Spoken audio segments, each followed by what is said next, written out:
Bom, olá a todos. Eu vim aqui gravar um vídeo diferente daquele habitual que eu falo sobre hebraico e grego, mas aqui vamos falar um pouquinho sobre textos escatológicos, né? Ou textos bíblicos.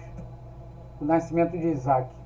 Eu vi coisas interessantes aqui nesse texto sobre o nascimento de Isaac, que eu gostaria de compartilhar com vocês como ele nasceu. Os textos aqui trazem coisas interessantes sobre o seu nascimento aqui. Gostaria que vocês prestassem bastante atenção para que nós possamos ver como a exegese é importante dentro de um texto. Vamos lá. Abraão era da idade de 100 anos quando seu filho nasceu com sua primeira esposa Sara. Embora fosse o segundo filho de Abraão, foi primeiro e único filho de Sara.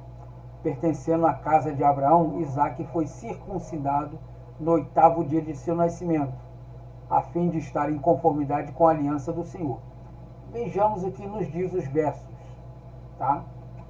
Depois apareceu-lhe o Senhor dos cavaleiros de Maré, estando ele assentado à porta da tenda no calor do dia, e levantou seus olhos e olhou que 3 homens em pé junto a ele.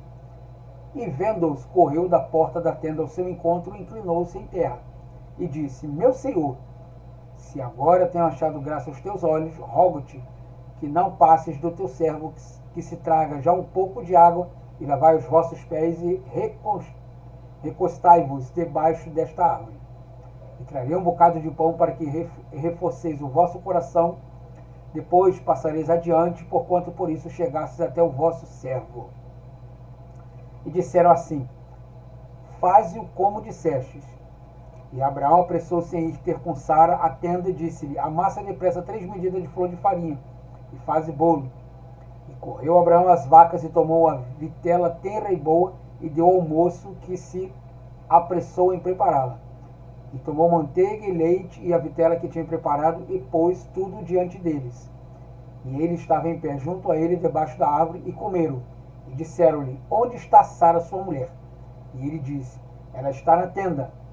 E disse: Certamente tornaria a ti por esse tempo de vida, e eis que Sara, tua mulher, terá um filho. E Sara escutava a porta da tenda que estava atrás dele. E era Abraão e Sara já velhos e adiantados em idade. Já Sara havia cessado o costume das mulheres, ou seja, ela não ovulava mais. Assim, pois, disse Sara consigo, dizendo: Teria ainda deleite depois de haver envelhecido, ou seja, teria ainda prazer, né, sexual depois de haver envelhecido, sendo também o meu senhor já velho, ou seja, sendo o meu senhor também já velho. Ele está querendo dizer que ele não produzia mais espermatozoides, tá? E disse o senhor Abraão: Por que riu Sara, dizendo: Na verdade darei à luz, havendo já envelhecido? Haveria coisa alguma difícil ao Senhor? Ao tempo determinado tornarei a ti por este tempo de vida, e Sara terá um filho. E Sara negou, dizendo: Não me ri. Portanto temeu. E ele disse: Não digas isso, porque ristes. E levantou-se aqueles homens dali e olharam para o lado de Sodoma, e Abraão ia com eles e o acompanhou. Bom, nós vemos aqui que duas coisas interessantes aqui, né? Tempo de vida, que é o que eu vou destacar, e Sara terá um filho. Eu quero que você grave isso aqui na cabeça. Sara terá um filho e tornarei a esse tempo determinado. Ao tempo determinado tornarei a ti por este tempo de vida. Tá? Grave isso aí. E levantou-se os seus olhos e olhou, e eis que 3 homens em pé junto a ele. Isso aqui é o verso 3 ao verso 5. E vendo-os, correu da porta da tenda ao seu encontro, inclinou-se em terra e disse: Meu Senhor. Olha só que coisa interessante. Meu Senhor. Ele não diz meus senhores. Está se referindo a uma pessoa. Se agora tem achado graça aos teus olhos. Aqui, ó, novamente uma pessoa. Rogo-te, novamente uma pessoa, que não passes. Tá vendo? Mais uma vez uma pessoa.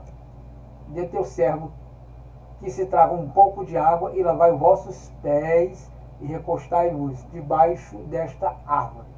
E trarei um bocado de pão para que esforceis o vosso coração. Ele não falou os vossos, tá? Vendo que o texto, Abraão está conversando com uma pessoa, tá? Apesar de ter os dois ali que formam os três, tá? Depois passareis adiante, portanto, por isso chegasse até o vosso servo. Notamos a clara alusão aqui ao anjo do Senhor, que é a referência a Jesus Cristo, o qual faz uma referência a Jesus Cristo, pois Abraão corre ao seu encontro e faz uma referência de adoração e oferece hospedaria e alimento. Note que o patriarca se dirige somente a ele e não aos outros, pois o encontro semântico da frase se dá no singular, como se dirige somente a uma pessoa ou algo, ou a todo, ou algo e não a todos. Desculpa. Meu Senhor, se agora tenho achado graça aos teus olhos, rogue-te que te não passes do teu servo, que se traga já um pouco de água e lavai os vossos pés e recostai-vos debaixo desta árvore. E trarei um bocado de pão para que esforceis o vosso coração e depois disso passareis adiante. Tá vendo? Olha o que diz o verso 7 e o verso 8. Correu Abraão as vacas e tomou a vitela até boa e deu ao seu moço, que se apressou em preparar, e tomou manteiga e leite, a vitela que tinha preparado, e pôs tudo diante deles, e eles estavam em pé junto a eles debaixo da árvore, e comeram. Olha o verso 14. Esse que eu pedi para você gravar na cabeça aí.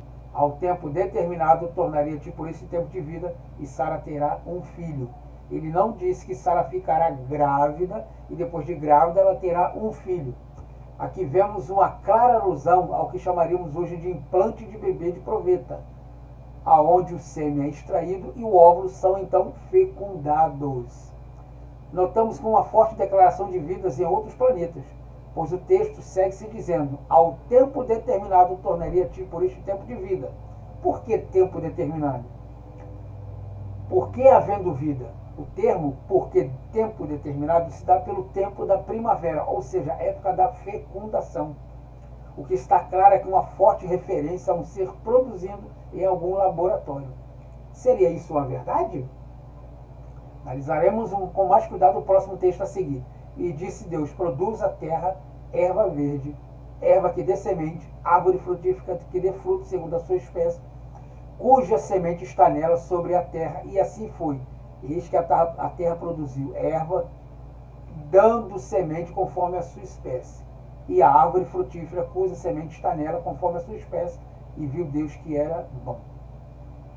Gênesis capítulo 1, do verso 11 ao verso 12, é esse texto que traz exatamente o que eu acabei de ler aqui.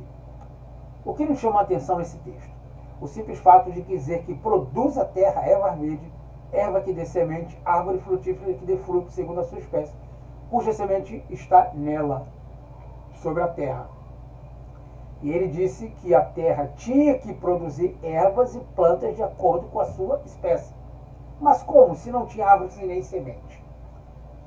Deus não plantou nada, Deus não tinha feito nada, e ele falou que tinha que produzir árvores segundo a sua espécie. Mas da onde vieram essas sementes? Da onde veio essas árvores? Como pode isso? Simples. O texto a seguir nos mostrará como isso funciona na prática. O verso a seguir nos trará a resposta. E toda a planta do campo que ainda não estava na terra, e toda a erva do campo que ainda não brotava, porque ainda o Senhor Deus não tinha feito chover na terra, e não havia homem para lavrar a terra.